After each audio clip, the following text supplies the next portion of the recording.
I have a sudden memory, distinct and crisp because it was not singular. It was the first of many.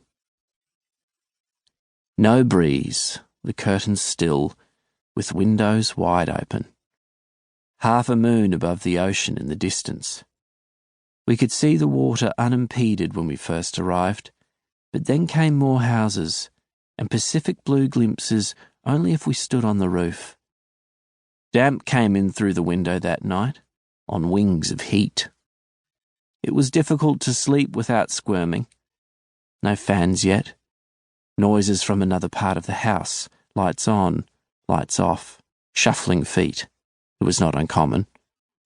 Often I would find her sitting outside on a patch of lawn, smoking a cigarette, watching the shapes in the blackness. This time she was on the floor in the kitchen, knees pulled up. I thought that perhaps she was dead. I was 16 when the night terrors started for her. A delayed reaction to the sudden death of my stepfather, whom we had buried earlier that day. I knelt to search for her in the dark, following the sound of her whimpers, afraid of what I might see if I switched on the light.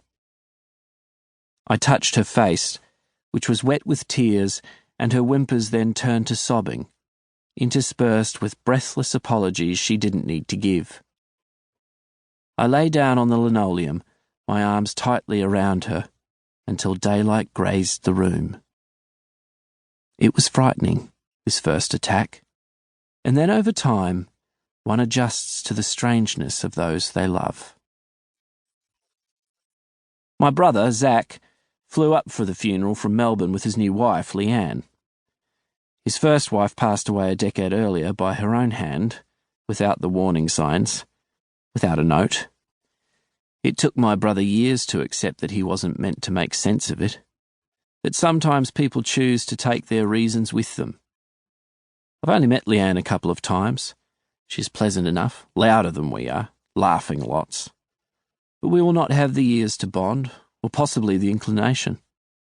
Though I have to admit, she is nothing if not efficient. Sandwiches and tea on a lace tablecloth ready on our return to the house, cakes and caramel slices too. I could not have done as well. My sisters, Clara and Louisa, came also, along with several of my nephews and nieces. Clara's children, quiet and mouse-like, courteous but from a safe distance, remote, as if they belonged to someone else. Louisa has had it hard on her own after a complicated, expensive divorce, raising 2 teenage boys who look as though they would rather be surfing.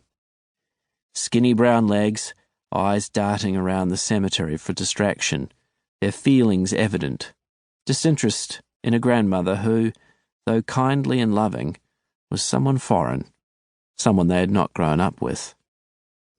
The boys, with their sun-bleached hair, long and stringy, swept annoyingly across their faces like Cousin It from the Addams Family, as if they prefer not to see where they're going. How to tell them to pull back their hair, look forward, don't take the quiet moments for granted. How to tell any of them, these new generations. Each time my mother sank to the bottom of cold despair, she would always find a break in the ice above, to breathe new air, to find new purpose. She never indulged in self-pity, nor did she point the finger of blame for her misfortunes. Her heart was clear of bitterness. I believe that if a person's strength of character is measured at the end of his or her life, it is by these qualities.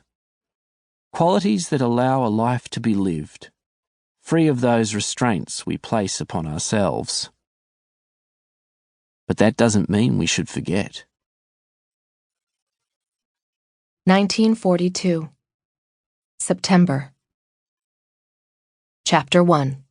Elsi. I kneel in a pool of my mother's blood. I found her crawling in the short space from the bed to the kitchen. It was her moaning that woke me from a restless sleep. I cannot say that I ever sleep soundly with the springs of my bed squealing pitifully at every turn and the occasional bursts of gunfire in the distance. But I am not the only one who suffers the affliction of disturbance.